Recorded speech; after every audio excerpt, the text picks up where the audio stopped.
Los vuelvo a saludar a todos. Espera, Ahí bueno, está, todo tuyo. bárbaro, bárbaro. Bueno, creo que saludé a todos, ¿sí? Y Hola, buenas hola, hola, tardes, buenas tardes. Blanca, Hola, Hola, ¿cómo buenas Blanca. están? tardes. Bien, ¿vos? Disculpe mi tardanza, pero ¿sabe qué? No puedo ingresar con la cámara. No se puede acceder a la cámara, me dice. Y es probable que sea un problema de tu ¿Del computadora celular? o del celular. Porque dice, no se puede acceder a la cámara, permite que Zoom y bueno, acceda a la cámara desde Mira, configuración del dispositivo. A ver. exacto, tenés que ir a la configuración del dispositivo y ahí habilitar la cámara para el Zoom. O sea, Ah, los dispositivos tienen como algún seguro para que nadie no te entre un programa y te use la cámara. Entonces, ah, pero perfecto. tenés que habilitar que Zoom pueda usar la cámara, ¿viste? Ajá, bueno. Fíjate si lo Bueno, encontrás. de- Buenas después tardes. hablo con mis hijos que me ayuden entonces. Dale, Dale, dale. gracias. Ellos seguro que saben. Muy bien. Estaba tratando de ver cómo poner las caras en un costado, pero no, no importa. Y si querés, te No, no, no, enseño. está bien, listo, no, no es importante. Dale. Bueno, empezamos la clase, la charla de hoy, entonces, como... Pero te veo a vos, Pablo, ¿por qué te veo a vos? Ay, no te escucho. Ay. Probablemente porque soy el último que hablé. Pero fíjate, Ah, a la derecha, arriba a la derecha, debes tener algo que dice vista y unos view, cuadraditos. ¿Eh? view, sí, View, bueno, en inglés. Entonces ahí tenés distintas opciones, que dice orador, galería, sí, varios oradores. Si me pones en galería, seguramente te aparece en la cara de todos. Que no sé sí, cómo está. ¿Está? sí. ¿Pusiste? ¿Va bien? Mm, ahí está. Y Bueno, después puedes agrandarlo y achicarlo como una ventana de Windows normal, ¿viste? Por ahí te perfecto. queda medio chico, puedes ampliarlo. Bueno, pero así nos vemos todos, Dale, sí. perfecto. Perfecto. Bueno, hoy vamos a hablar un poquito también como para darle el cierre a la clase que preparamos con Fernando sobre Pentateuco. Y, y ya que Fernando la semana pasada habló de algunos de los 5 libros, mencionó por lo menos los 5, los temas más importantes, desarrolló particularmente más algunos libros que otros, hoy voy yo a cerrar este tema explicando algo y dando unas nociones del último libro del Pentateuco, que es el Deuteronomio. Pero antes de empezar a... Perdón, porque se me fue la... Vuelvo, ¿eh? Ahí está, perdón. Eh, Antes de empezar a hablar particularmente del libro del Deuteronomio, quiero poner un poquito a ustedes en el contexto histórico, más o menos en el que se escribió el libro del Pentateuco. ¿Qué pasaba en la historia en ese momento en que el libro se empieza a redactar y a dar forma? ¿Qué era lo que pasaba con el pueblo de Israel? Eh, La historia fue así, aproximadamente en el siglo VII a.C., el reino de Israel estaba dividido, el territorio de Israel estaba dividido en 2 reinos. El reino del norte, o el reino de Israel, con la capital en Samaria, que era un reino poderoso, importante, y al sur, el reino de Judá, con la capital en Jerusalén. Así estaba dividido, así se vivía cada uno con sus reyes, pero esta situación cambia cuando en la región hay una sucesiva invasión de imperios poderosos, dominadores, avasalladores. El primer imperio es el imperio asirio, que en el año 721 invade la región de Israel y destruye los reinos. Primero el del norte, lo destruye prácticamente todo, toma la ciudad, Samaria queda en pie todavía, pero toda la población judía fue deportada, no se supo más de esta gente. Se los llevó el imperio asirio, pero no se supo, no hubo más noticia de ellos. Algunos pudieron sobrevivir escapándose al sur, al Reino del Sur. Esta no fue la única oleada destructiva del Imperio Asirio. En el de 701 hace la segunda invasión al Reino del Sur, que también entra y hay una devastación total, menos de la ciudad de Jerusalén, que hasta ahí se venía salvando. Jerusalén y las ciudades de alrededor se pudieron defender y el Imperio Asirio no pudo entrar y dominarla. Pero fue devastador. Con el tiempo, como todo imperio que tiene su esplendor, su declive desaparece con la aparición de otro pueblo o de otro imperio más fuerte y poderoso y dominante, que fue el imperio babilónico. Cae el imperio asirio, asume el imperio babilónico el poder en la región, y en el año 586, en una oleada conquistadora impresionante de Nabucodonosor, en la zona de Israel, entra y realmente, además de dominar, destruir, llevarse todos los bienes que podía conseguir, destruye, desbasta, y Jerusalén es incendiada, no queda nada, no quedan palacios, no quedan casas, el templo se destruye totalmente, se quema, devastó, digamos, la región. ¿Y qué hace con la población? Nabucodonosor se Perdón, lleva.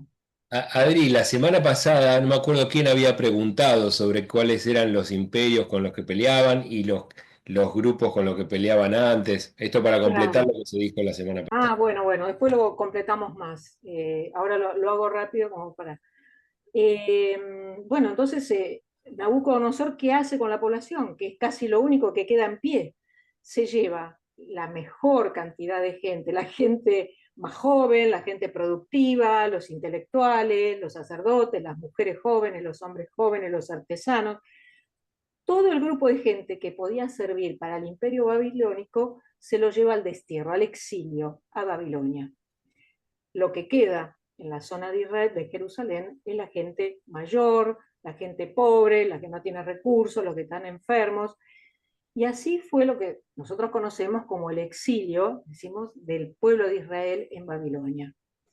Esto no fue de una sola vez, fueron varias oleadas que el imperio babilónico, en la que se llevó la gran parte de la población a vivir a Babilonia, a vivir de una manera difícil, ¿no? Porque no digo que en esclavitud, pero muchos de ellos padecieron más de 40 años ese exilio. Algunos se adaptaron a vivir en Babilonia, algunos se casaron, algunos formaron familia, negocios, y se quedaron y se adaptaron a una cultura, a un idioma, pero la gran mayoría de la población añoraba de alguna manera volver a una tierra de la que fue sacada violentamente y en la que dejaron allí, en esa tierra, su identidad, porque perdieron todo. No tenían más autoridades, no tenían más reyes, no tenían más tierra, no tenían más templo, no tenían más Dios.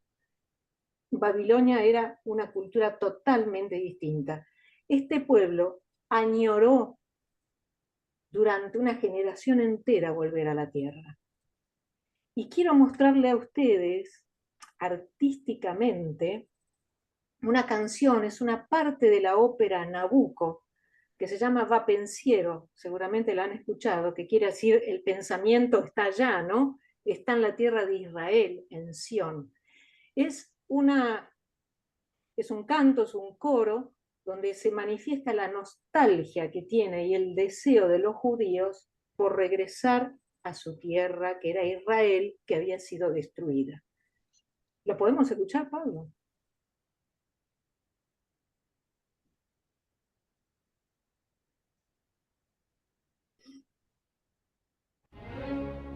Fíjense la letra también, ¿eh?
Bueno, es una parte hermosísima de la ópera, ¿no? Nos refleja esa ansia, ese deseo, esa nostalgia. Hay una parte del texto que dice, hablemos del tiempo que fue.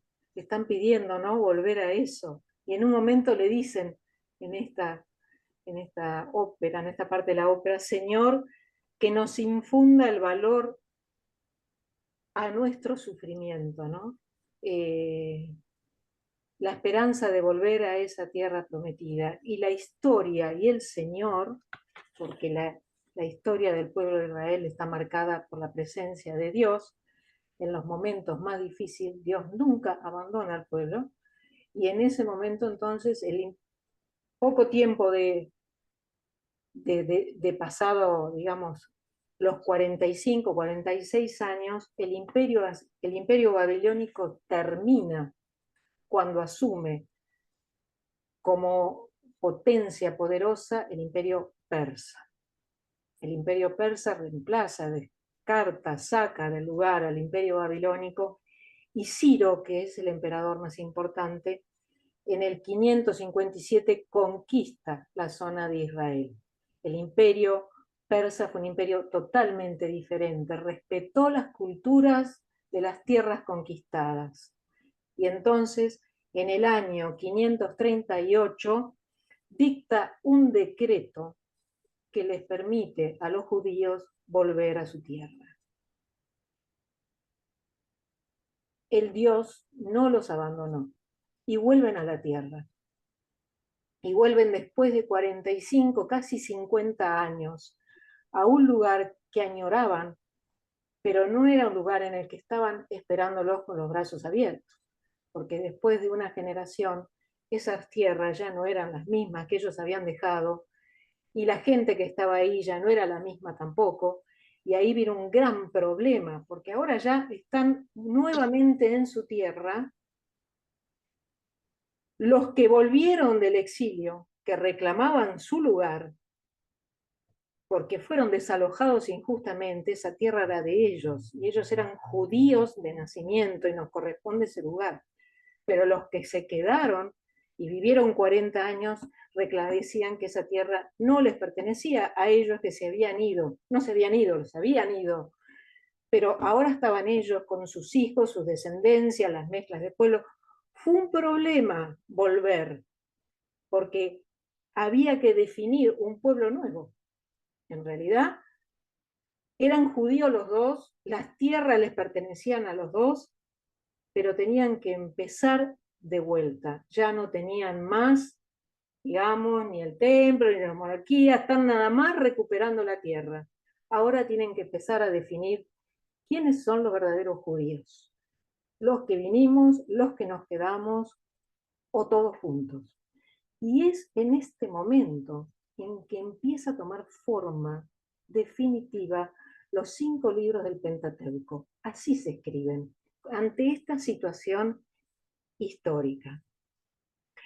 Cuando Ciro les da esta posibilidad de volver a la tierra, no solo les da la libertad para volver, sino que les da la libertad cultural, les da la libertad religiosa. Pueden tener el Dios que quieran, el templo que quieran, pueden volver a su lengua natal, pero también les permite, que esto es muy importante, dictarse sus propias leyes. Lo único que quería Ciro era mantener la autoridad política, nada más que eso. Pero todo lo demás les da libertad absoluta. Y acá, en este momento, que ya estamos hablando del siglo V antes de Cristo, ¿no? Es cuando ellos, como pueblo, tienen la oportunidad de empezar a formarse nuevamente, y toda sociedad o toda comunidad que se tiene que reestructurar tiene que empezar por un código legal, tiene que empezar por hacer sus propias leyes. Tenían la libertad de hacerlo. Entonces empiezan a escribir sus leyes. Leyes que van a reglamentar la vida social del pueblo, de la comunidad, la vida personal, la vida religiosa. Todo. hay un compendio, hay 3 colecciones legales en todo el Pentateuco. Uno es el Código de la Alianza, el Código Deuteronómico y la Ley Sacerdotal. Con esa son más de 600, 700 leyes, digamos, que le están dando la estructura a este nuevo pueblo, legal. Pero el pueblo de Israel no es solo un pueblo que se puede hacer con leyes. El pueblo de Israel hay algo que es muy importante, que son sus raíces, su historia. Esta historia muy remota que viene de Abraham, Isaac, Jacob y todo el éxodo y toda la travesía del desierto, es parte de su historia, son sus raíces. Y ellos no pueden construir un futuro si no tienen claras sus raíces, su historia. No pueden tener un presente, ni siquiera un futuro. Entonces, el libro del Pentateuco, los 5 libros del Pentateuco, que son los libros que le dan identidad a este pueblo, no es un libro, no es una carta magna, no es una constitución legal. Es un libro donde se narran historias, historias de vidas muy lindas que han vivido el pueblo de Israel, historias muy trágicas, historias de muerte, de venganza. Hay bendiciones, hay poemas. Es muy rico este libro. Toda esa historia está volcada en los 5 libros del Pentateuco. Y es en el siglo V, ahora de la que estamos hablando, cuando ya volvieron del exilio de Babilonia, cuando toma forma definitiva el libro, así como lo conocemos, los 5 libros que forman la Torá, la ley le decimos, pero que es lo que le va a dar identidad nueva a este pueblo que se está formando. Esto es un poco una introducción para que ustedes entiendan también por qué el Génesis habla de lo que habla, el Éxodo habla de lo porque están sus raíces ahí. Y de esa historia, ellos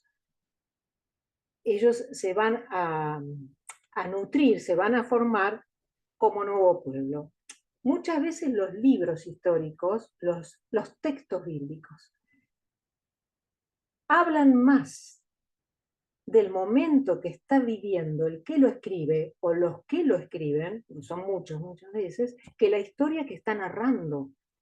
Porque el Pentateuco está narrando una historia muy remota, pero tiene que ver con la realidad que están viviendo ellos cuando vuelven del exilio y se tienen que formar como pueblo.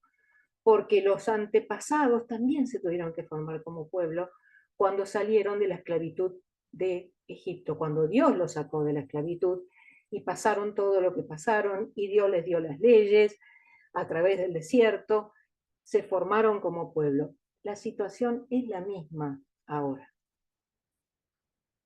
Bueno, así nace, entonces yo voy a hablar puntualmente, dar algunas características de lo que es el último libro del Pentateuco, el último de los 5. Porque es el broche de oro del Pentateuco, porque cierra de una manera muy especial esta historia. Porque además, porque es un libro muy diferente a los otros 4. Podemos decir que el libro del Deuteronomio no fue escrito por un solo autor, eso hay que tenerlo claro. Es un libro que se escribió en distintos momentos de la historia de Israel. Cuando uno analiza muy profundamente este libro, se da cuenta que hay versículos, capítulos que fueron escritos en el exilio. Otros fueron escritos incluso antes del exilio, cuando empezaron a sufrir las invasiones asirias. Y la gran mayor parte del libro se escribió en el posexilio, es decir, cuando ya recuperaron la tierra, cuando volvieron de Babilonia. Así que es un libro que no pudo nunca haber tenido un solo autor, sino que los ha tenido varios a lo largo de los años. Se escribió a lo largo de muchos años, después se han juntado y se armó el libro del Deuteronomio. Pero ¿por qué se juntan estos textos de distinta época? Porque los escritores que han vivido en distintas épocas, han tenido una corriente de pensamiento común. Por eso formaron este libro. ¿Qué es tener una corriente de pensamiento común? Es que pensaron la historia de Israel, releen su historia, todas sus tragedias, dándole un sentido teológico. Es decir, ¿por qué les pasó lo que les pasó? ¿Por qué se destruyeron el reino del norte, el reino del sur? ¿Por qué se quedaron sin tierra, sin templo, sin Jerusalén? ¿Por qué fueron deportados? ¿Por qué vivieron en el exilio 40 años? Todo fue tragedia. Este libro apunta a entender desde la teología qué les pasó para poder sostener esto, que Dios nos ayuda a comprender qué nos pasó. Y a la vez, entendiendo lo que nos pasó, podemos llegar a generar un modelo de pueblo diferente. Y esa manera, ese estilo de escribir, ese estilo de pensar la historia desde la teología, se lo llama corriente deuteronomista o escuela deuteronomista, que no solo la vamos a encontrar en el libro del Deuteronomio, sino en muchos libros del Antiguo Testamento, y sobre todo en los que siguen el libro de Josué, los que siguen es muy con esta corriente deuteronomista, con esta mirada. ¿Qué le pasó a este pueblo que tuvo que sufrir de esta manera? Y tiene que ver con algo de infidelidad a Dios, ¿no? La explicación es por el lado teológico. El libro del Deuteronomio está estructurado, son 34 capítulos. Y se presenta del capítulo 1 al 30, son 3 discursos que Moisés le va a dar al pueblo de Israel que venían peregrinando por el desierto, pero que ya están en la tierra prometida, no adentro, están en las puertas de la tierra prometida, están en las llanuras del Moab, a punto de cruzar para entrar a la tierra prometida. Esos 3 discursos los da Moisés en un solo día y después muere. Entonces, del capítulo 1 al 30, lo que desarrolla el libro son los 3 discursos. Y del capítulo 31 al 34 son instrucciones que Moisés le da a Josué, que es el personaje que va a entrar a la tierra prometida. Así se estructura el libro. Es un libro muy lindo, es muy agradable de leer, es un libro que tiene un lenguaje muy solemne, muy formal, pero a la vez es muy cálido, es muy afectivo, y es un libro diferente a los demás porque el mensaje es la palabra de Dios que habla al corazón del pueblo de Israel.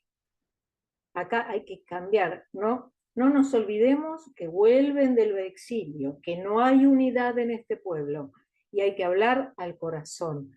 No es un libro que dé órdenes, que tenga que obligar al pueblo a que cumpla las cosas y no van a ser castigados. Para nada. Es un libro que habla para convencer a este pueblo a tener una actitud nueva, a un cambio de vida. Por ejemplo, les leo algunos ejemplos de cómo se expresa este libro para que si algún día lo lean, lo comparen con los otros 4 y va a haber una gran diferencia. Por ejemplo, les dice Dios a su pueblo, les dice Moisés a su pueblo, porque este libro es de Moisés. Moisés está todo el tiempo dándole discursos al pueblo. La palabra está muy cerca de ti, en tu boca y en tu corazón, para que la practiques. Por ejemplo, fíjense, la palabra, se refiere a la palabra de Dios, está muy cerca de ti. Este libro tiene esta particularidad, que cuando habla del pueblo, habla de ti, habla de tú, el Señor tu Dios. La palabra está cerca de ti. Parece que estuviera hablando a cada uno de nosotros, a cada una de las personas. Pero no, la idea es que el pueblo es uno. Y entonces se expresan para uno.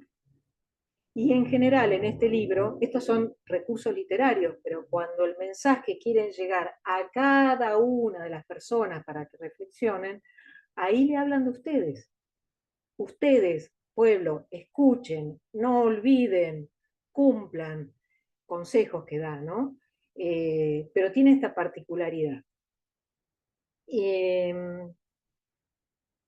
Bueno, yo les dije que el argumento principalmente en estos tres discursos que Moisés les da a esta población que va a entrar a la tierra prometida, que es un pueblo nuevo, porque no son los judíos que salieron de la esclavitud de Egipto, que Dios los sacó y los liberó.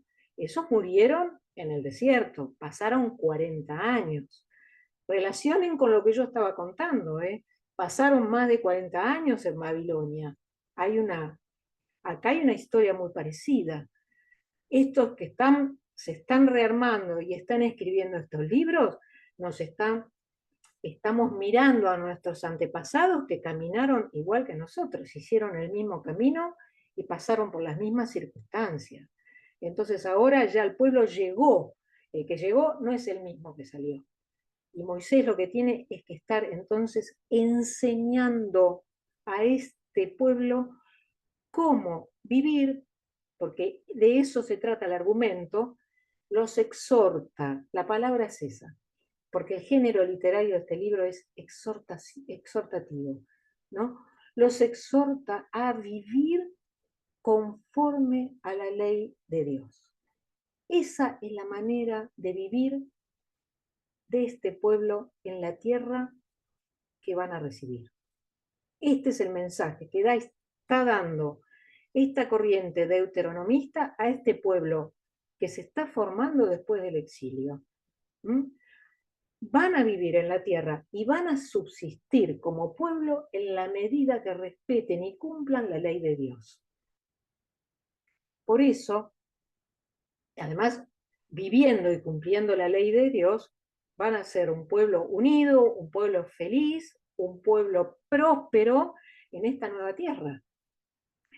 Es por eso que el mensaje de Moisés en estos tres discursos, como yo le digo, es exhortativo, trata de persuadir a este nuevo pueblo, a convencerlos a una nueva forma de vida.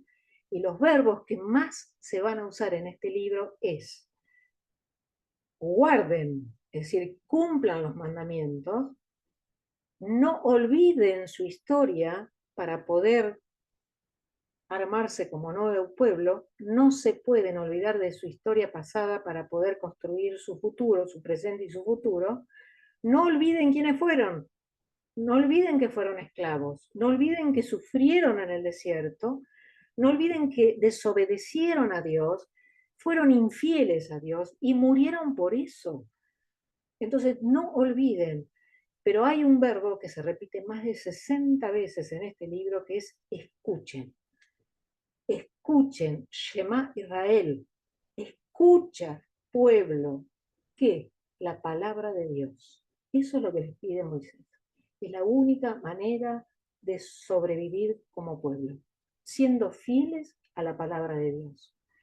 A Dios en el Deuteronomio no se lo ve, a Dios en el Deuteronomio se lo escucha. Es la palabra. En el Éxodo a Dios se lo ve en una nube, en una lluvia, en un fuego, en la zarza, en una piedra.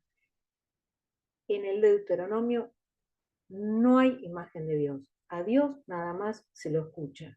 No con la oreja, ¿eh? A Dios se lo escucha con el corazón.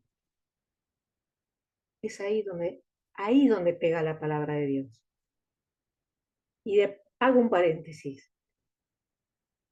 Los libros de la Biblia son libros de palabra de Dios viva. Es obrante. Esto que les está diciendo Moisés a su pueblo es lo que Dios nos dice a nosotros hoy. Escuchen la palabra. La palabra no se dice y se escucha con el corazón. Porque cuando la palabra de Dios pega en el corazón, te conmueve. Y la palabra cuando te conmueve, te mueve a hacer. El concepto de palabra de Dios en el hebreo no es escuchar algo que me dicen. El concepto de palabra es mucho más completo. Es escuchar, recibir y hacer. Si la palabra yo la escucho y no me mueve de mi lugar, fracasó. Porque si yo solo la escucho, después no la cumplo. No me llega, no me conmueve. La palabra está hecha para ser vivida. Esa es la idea. Para que tengan un ejemplo, nada más de este libro, les quería leer algunas oraciones.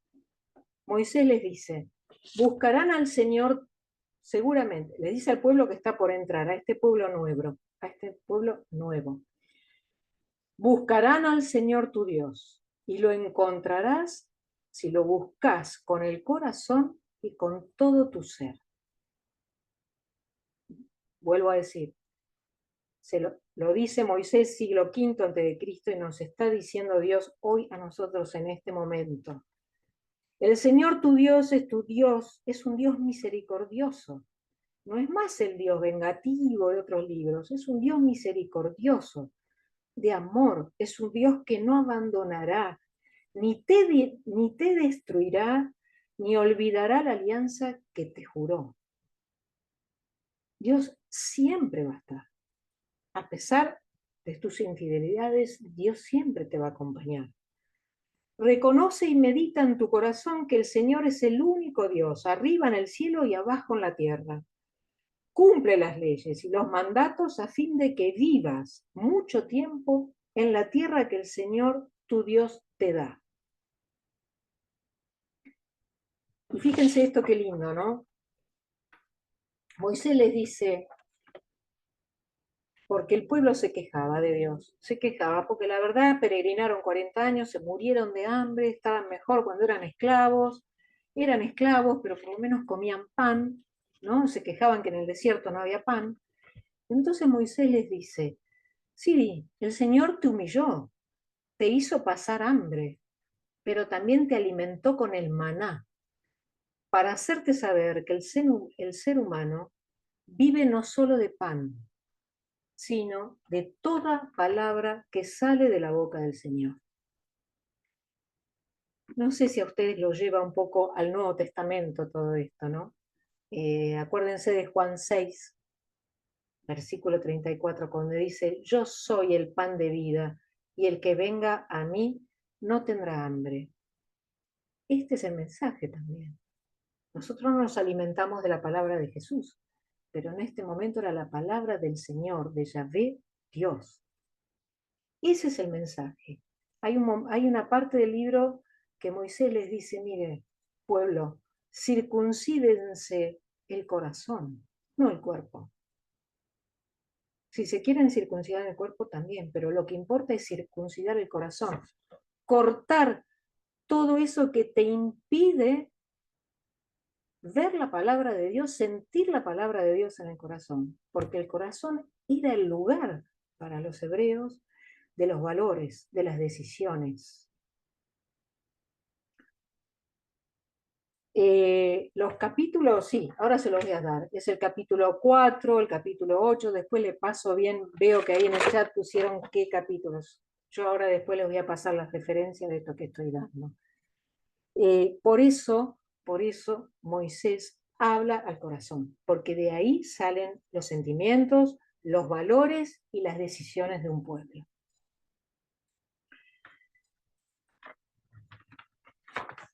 Hay 4 temas trascendentales en este libro que son los que resaltan la corriente deuteronomista para que el pueblo tome conciencia de formarse como tal, ¿no? De lograr la unidad, porque a eso buscan, ¿no? Buscar la unidad de un pueblo que se está formando y dar unas bases sólidas a ese pueblo. Los 4 temas principales del libro del Deuteronomio son la alianza, la tierra prometida, la ley y la centralización del culto. ¿Cuál era la alianza? La alianza ya se había hecho, este pueblo la había hecho. La primera generación la había hecho allá en el Éxodo, ¿no? La alianza con Dios. Dios y su pueblo. Dios se compromete a proteger, cuidar, liberar, salvar a este pueblo siempre. Y Dios debe ser el único Dios del pueblo de Israel. Yahvé es el único Dios, no tiene que haber otros dioses. No olvidemos, por ahí esto parece una cosa simple, pero para esa época de las que estamos hablando, todos los pueblos eran politeístas. Ser monoteísta era una cosa muy extraña para la época. Es más, los judíos muchas veces han adorado un montón de cosas y de dioses que no era Yahvé. Entonces, lo que está tratando este libro es justamente apuntalar eso, ¿no? Yahvé es el único Dios que te va a cuidar y que te salvó a lo largo de la historia. Pero vos tenés que jurar fidelidad a ese Dios. La alianza es un pacto entre 2 partes. El pueblo lo que tiene que comprometerse ahora es a cumplir los mandamientos, las leyes, lo que se ha dado, pero por sobre todas las cosas, amar a Dios. Como dice el Deuteronomio, amarás a Dios con todo tu corazón, toda tu alma y con toda tu fuerza. Ese es el compromiso, eso es la alianza, y eso es lo que no se debe romper, porque las veces que se rompió, el pueblo murió. Esa es la verdad. Entonces, acá hay algo muy, muy original en este libro, que raro para la época. En la antigüedad, Dios siempre elegía para conducir a un pueblo a una autoridad. Era un rey, o como llamémoslo como sea, un rey. La historia de Israel tuvo reyes. Ese rey, esa personalidad, ese personaje, era semidivino, porque era elegido por Dios para guiar a su pueblo.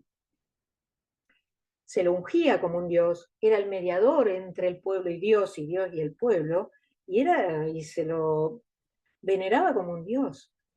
Pero acá hay algo original. Esta vez Dios no elige a una autoridad, elige a un pueblo entero. Y ese pueblo entero lo consagra a él, es decir, es un pueblo sagrado. El pueblo de Israel es un pueblo sagrado a Dios. Esto es lo que en la historia, la corriente deuteronomista se llama teología de la elección. ¿Qué quiere decir? Que Dios, entre todos los pueblos que tenía, elige a Israel para que sea suyo, de su propiedad. ¿Por qué elige a este pueblo? Que era chiquito, que no valía mucho y que encima no tenía ningún mérito para recibir semejante don. Y entonces esta corriente deuteronomista te responde en este libro, lo elige por amor. Dios siempre no se elige por amor, siempre eligió primero Dios. Dios te llama, Dios te elige, por amor. Es un don de Dios. Y el pueblo de Israel tiene que ser consciente que es un pueblo santo. Todo el pueblo de Israel es un pueblo santo. Y eso no es ningún premio ni ningún privilegio. Eso es una misión. El pueblo tiene una misión que llevar adelante. Y es vivir la palabra de Dios. Es cumplir los mandamientos y vivir la palabra de Dios a lo largo de las generaciones y de las generaciones.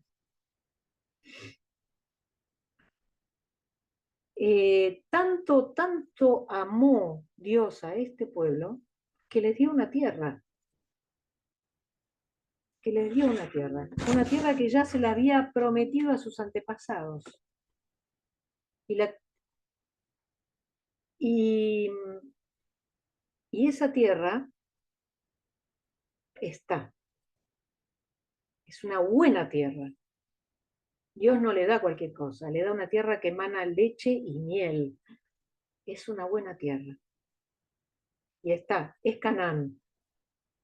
Pero además hay una promesa en esa tierra. Y la promesa sale de lo terrenal. La tierra prometida son dos cosas. La tierra y la promesa. Y la promesa es, a ver cómo el pueblo de Dios vive en esa tierra. Es decir, la fidelidad que el pueblo viva de la enseñanza, de la ley, de la palabra, de cómo lo viva, de cuán convertido y cumpliendo los mandamientos va a estar ese pueblo, ahí recién va a estar en la tierra prometida. Y la tierra sola no es ninguna promesa de Dios. La tierra es un pedazo de territorio. No se puede vivir en la tierra prometida si no tenemos los pies en la tierra y los ojos en el cielo. O, digamos, los pies en la tierra con Dios en el corazón. Entonces, lo importante acá no es la tierra que van a recibir, sino la promesa, porque es la promesa la fuente y el elemento principal de la fe. A ver, por ahí podemos hacer algo análogo, semejante por ahí a lo que Jesús nos dijo con el reino de Dios, ¿no? La promesa es el reino de Dios. Y entonces, bueno, no es la promesa de la tierra, sino la posesión. Perdón, no es la posesión de la tierra, sino la promesa al fundamento de la fe. No sé si queda claro. Cualquier duda, por favor, me interrumpen, no hay problema. Se ha visto entonces a lo largo de la historia que el pueblo, la fidelidad a Dios, abrió el camino a la felicidad. Siempre que el pueblo fue fiel a Dios, fueron felices. Y cuando el pueblo fue infiel a Dios, perdió. Murieron, fueron desterrados, terminaron en el exilio. Esto a veces lo podemos llevar a nuestra propia vida también. Yo a veces cuando leo estas cosas digo, ¿cuántas veces nosotros hemos estado en el exilio? ¿Cuántas veces hemos perdido la tierra? ¿Cuántas veces nos hemos alejado de Dios? No hemos hecho caso, hemos creído que nosotros manejábamos el mundo, podíamos con todo, qué sé yo. Y caíamos en un exilio, en un lugar donde no teníamos tierra. Y terminábamos, ¿qué? Pidiéndole a Dios, ayúdanos, sacanos de este lugar, sacanos de esta situación. Bueno, y siempre la ayuda de Dios está. Siempre hay una palabra que te dice, levántate, volvé al lugar y empezá de vuelta. Esto es el mensaje de este libro. Ahora, este pueblo, amado por Dios, con una tierra y una promesa que cumplir, porque el pueblo de Dios es el que cumple la promesa, no el que está en la tierra, el que cumple la promesa. Por eso un judío de la diáspora es judío, aunque no esté en la tierra, porque lo que importa es la promesa.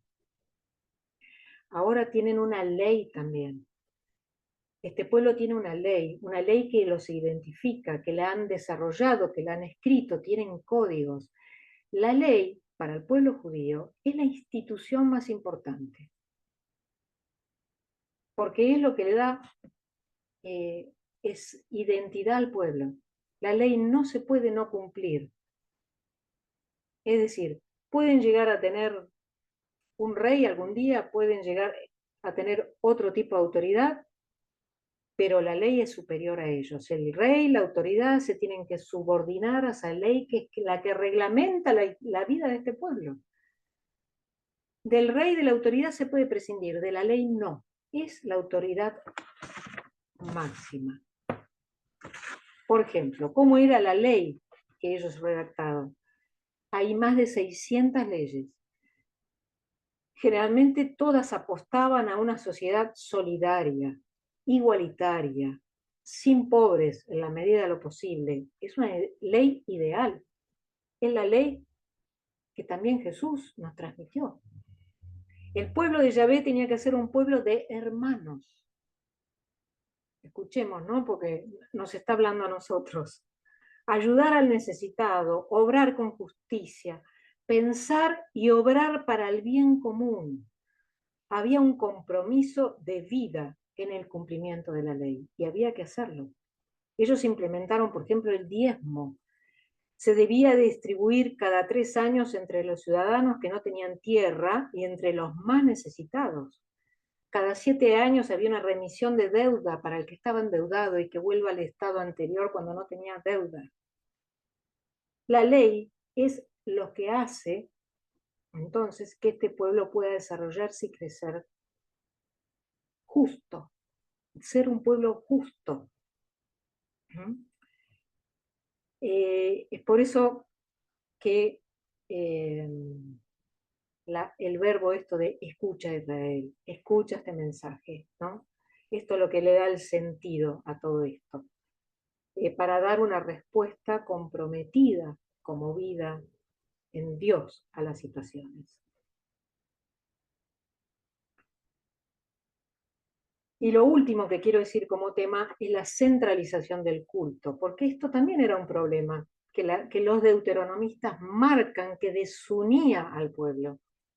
¿Por qué? Porque el pueblo antiguamente veneraba cualquier cosa, porque con Dios se enojaban. Entonces por ahí la piedra pasaba a ser Dios y el pájaro que volaba, y cuando no, adoraban a los dioses de otros pueblos, y cuando no, entonces la centralización del culto tiene como finalidad preservar la fe del paganismo y de la idolatría, porque si hay algo que los desunió y los llevó a la muerte, al fracaso, a la destrucción, fue esa, perder la fe. Entonces lo que apunta este libro cuando dicen centralizar el culto es que no hay más santuarios por ningún lado. Ahora Dios, Yahvé, va a estar en un solo lugar y que va a ser el templo de Jerusalén. Allí se lo encuentra, allí va a morar, allí se va a ir el pueblo a adorarlo, a llevar las ofrendas. Allí va a ir el pueblo a peregrinar 3 veces al año, obligatoriamente, y si no se pueden porque están muy lejos, una vez en la vida, aunque sea.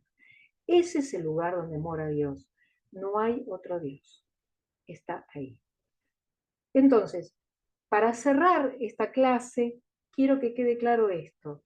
Este libro del Deuteronomio, que está, como yo les dije, ¿vale?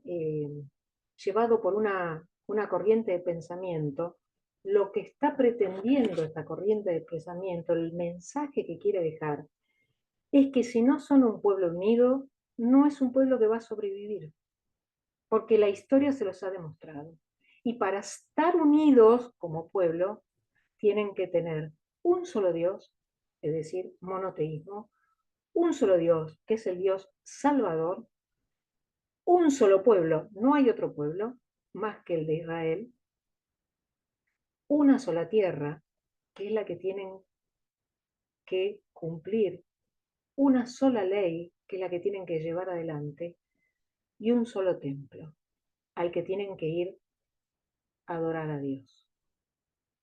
Estos son los conceptos del libro de Deuteronomio para lograr formar a este nuevo pueblo que vino totalmente destruido del exilio.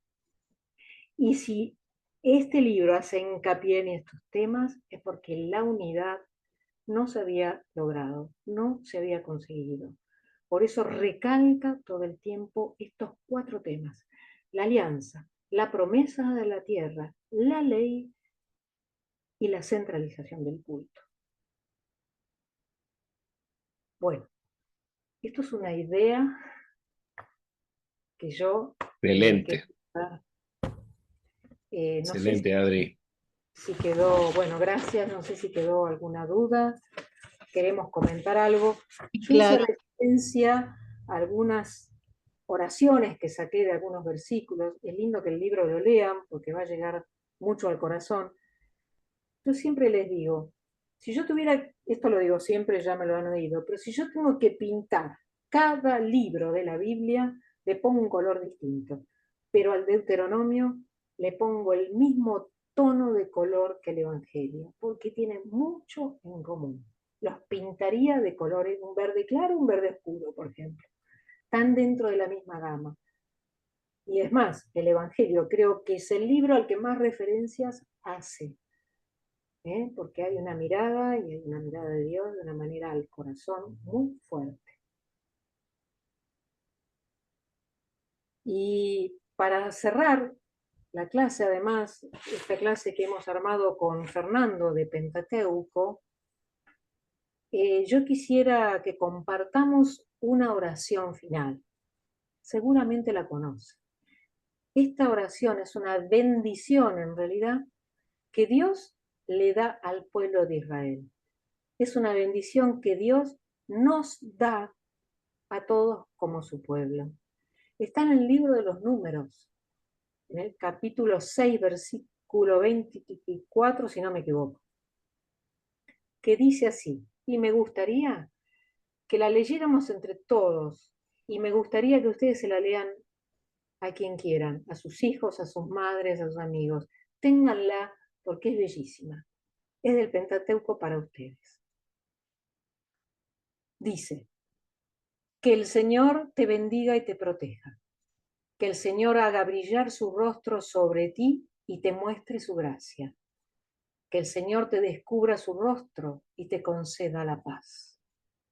Que ellos invoquen mi nombre y yo los bendeciré. Esta es la bendición de Aarón. Claro, en el libro de los Números. Que Claro. después toma San Que Francisco. después Que toma la toma San Francisco. Francisco. Pero es cuando terminan de pasar el Mar Rojo, Dios le dice que bendiga al pueblo con esta oración. Claro. Que la tomó Francisco, miren cómo todo está, tiene que ver con todo, ¿no? Bueno, es un regalo para ustedes y para que ustedes también la tengan en un lugar cerquita del corazón. Hermoso. Bueno, no sé. Muchas gracias, Adri. Muy linda. No, gracias a vos, Fer, compañero de equipo. Muchas gracias. Qué silencio. Muy linda relación, sí, a mí No, también me gustó. No sé si les resuena algo, quieren comentar algo, alguna pregunta o algo que les llamó la atención del libro que no conocían, que pueda Me dar preguntan cuántas diálogo. hojas tiene el PDF. No, bueno, no sé, después las cosas prácticas.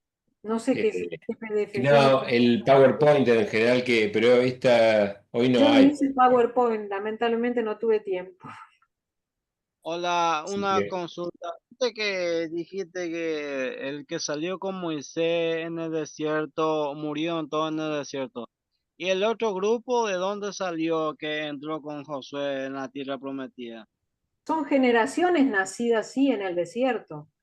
son los hijos. generaciones, son hijos de los primeros. Ah, No olvidemos que para esa época 40 años era una generación, y esto es, el número 40 en la Biblia, no me quiero meter en temas que por ahí después, pero el número 40 es un número muy simbólico en la Biblia, y es un número que significa la prueba. ¿eh? Hay no solo la prueba, sino la generación también. Pero 40 días en el desierto estuvo Jesús y fue tentado, 40 años vivieron peregrinando en el desierto, 40 años exilados en Babilonia. Es un número que marca una prueba muy fuerte para el pueblo de Israel o para Jesús en este caso. hablamos de 40 como generación, y los hijos de 40 los que días salieron, llovió en el diluvio. 40 días llovió en el 40 diluvio. días, exactamente. Y podemos encontrar muchos 40 en la Biblia, sí, tenés razón. Pero bueno, también tengamos en cuenta que los que volvieron del exilio de Babilonia no eran los mismos que se fueron, ¿eh? Exacto. Volvieron las generaciones nuevas. O sea, hay una historia común ahí, semejante. Por eso ellos evocan esta historia pasada, para poder formarse ahora como pueblo nuevo, porque el camino que estamos haciendo es el camino que hicieron nuestros antepasados, él mismo. Salieron de una esclavitud, los liberó Dios, 40 años en el desierto, 40 años en Babilonia, volvieron a rearmarse como pueblo. La importancia de la memoria como pueblo ahí, ¿no? Exactamente, exactamente, sí. Que aún hoy están, ellos no dicen el recuerdo, ellos dicen la memoria. ¿Vieron los judíos? Claro. Memoria, Claro, no dicen gran recuerdo, memoria. es Claro, memoria, porque es como claro. que hasta la actualizan. Sí, sí, sí. Si querés, ¿te acordás de Shema? No, no lo recuerdo. No, ¿te acordás? Pero vos sí, cantalo, por favor. Bueno, pero es la oración que ellos rezan todos los días. Bueno, yo sé un cachito nada más, pero ellos la dirán, yo la canto como me enseñaron, que quiere decir el Señor tu Dios es tu único Dios, porque ahí estamos empezando de la monolatría, pasar a Claro, al monoteísmo, ¿no? Y sí. dice, Shema Israel, Adonai Eloheinu, Adonai Echad. Echad quiere decir el único. ¿Mm? Qué Así que, lindo. ¿yo? ¿Se escuchó? Sí, Ah, muy lindo. Muy lindo, Marcelo. y muy Decía algo. lindo. Y si lo quieren leer, también está en Deuteronomio 6, ¿no es cierto? Shema Israel, escucha Israel. Bueno, no sé si hay algún comentario. ¿Les gustó? Estaba ¿Se muy entendió? Lo importante es, ¿se entendió? Sí, muy lindo. Bueno, Lo dejó sin Muy Muy palabras. lindo, encantó. muy lindo. bueno, Muy bueno. lindo. Marcelo, Bueno. ¿quería decir algo? No, que lo dejó sin palabras, digo. No, Yo me quedaba también con esto de la relación que hacía de los tiempos, ¿no? El autor del texto con la comparación con el regreso al exilio, ¿no? Del exilio perdón, del final del Éxodo, digamos.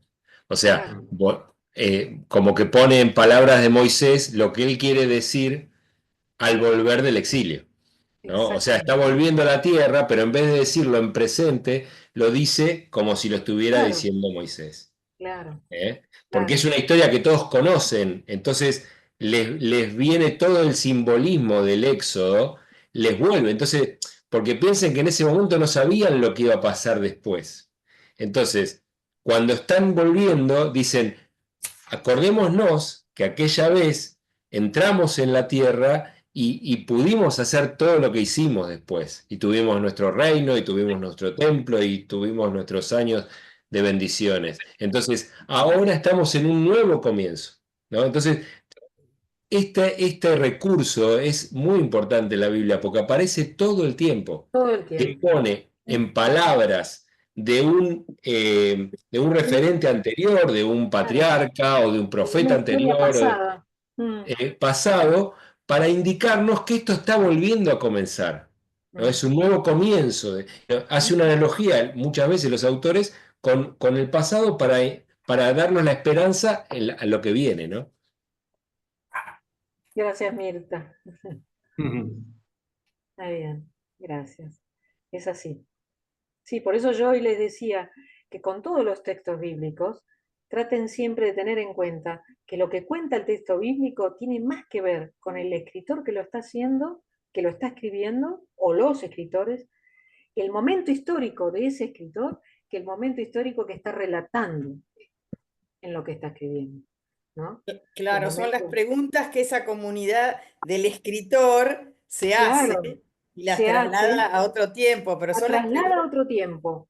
A mí, Pero eso pasa mucho también con el Evangelio. claro, por eso Son digo, todos las los- preguntas de las comunidades que el evangelista la pone como o palabra de Dios o en las situaciones de la vida de Jesús. exactamente, eso es lo que yo quería decir. Por eso digo que en todos los textos bíblicos, lo que aparece escrito tiene más que ver con la realidad del que está escribiendo que con la historia que está contando. A eso. O sea, ¿por qué se le dice segunda ley a Deuteronomio? Yo no escuché. No se escucha, Ever, más fuerte. No, preguntaba por qué se le llama a Deuteronomio segunda ley.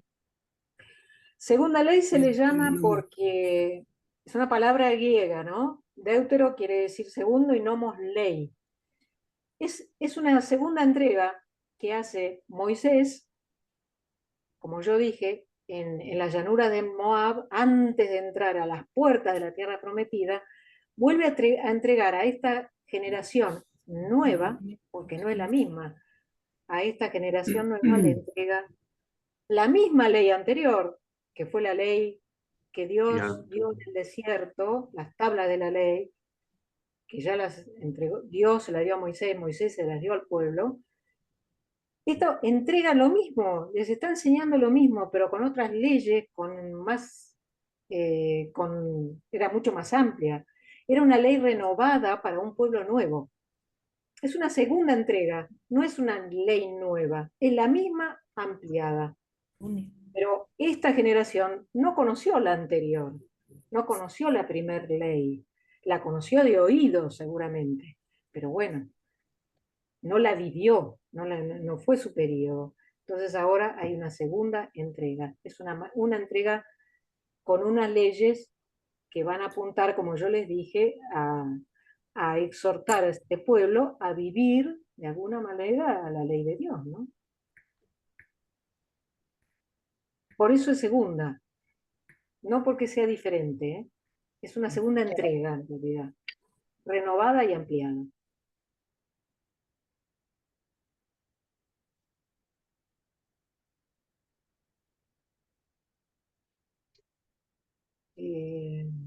Bueno, Muy bien. muy Hermoso, bien. muy lindo. Bueno, me ¿Entendieron alegro. todo? Yo te pedí a ¿Entendieron Marcela, canta otra vez el Yemá y después nos vamos. Qué lindos. Dale, Sí, cántalo sí, otra vez. Bueno, otra cuando vez, otra vayan, vez.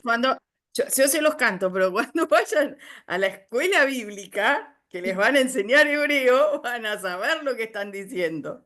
Sí, sí, ¿Eh? sí. Shema Israel, Adonai Eloheinu, Adonai Echad. Amén. Amén. Bueno, Amén. Gracias. Bueno, Muchas escucha, gracias. Shema es escucha, ¿no? Escucha Israel, Lo ya lo pueden dijo. Señor tu Dios también es el he único querido leer Dios. el capítulo 6 de Deuteronomio, así también, ¿no? Ese escucha a Israel, esa fuerza que tiene esa frase. Muy bien. Parece que la seguimos la semana que viene empezamos con libros históricos, ¿no? ¿Fernando? Sí, sí. Sigue, bueno, acá Adriana me hace el pie porque vamos a seguir con la historia, lo que se conoce como historia deuteronomista. Historia deuteronomista son los libros históricos, que son los libros que siguen después de la Torá. Josué, Jueces, 1 y 2 Samuel, 1 y 2 Reyes. Y otros libros históricos, lógico. Así que bueno, nos vemos la semana que viene. Yo les Miércoles. mando el link del video y bueno, y por ahí les mando también la oración y algo de lo que se estuvo hablando. Sí, bárbaro. Bueno, bueno, Muchas gracias por la Gracias por atención. todo. Gracias. buenas Muchas noches. Gracias, muchas Adriana. buenas chao, semanas. gracias. Y día del Buena trabajo. semana. Feliz día mañana, ¿verdad? Feliz día para Trabajadora. todos. Feliz día. Que haya mucho trabajo. encuentro. Feliz día a todos. Gracias a ustedes. Bendiciones. Chao.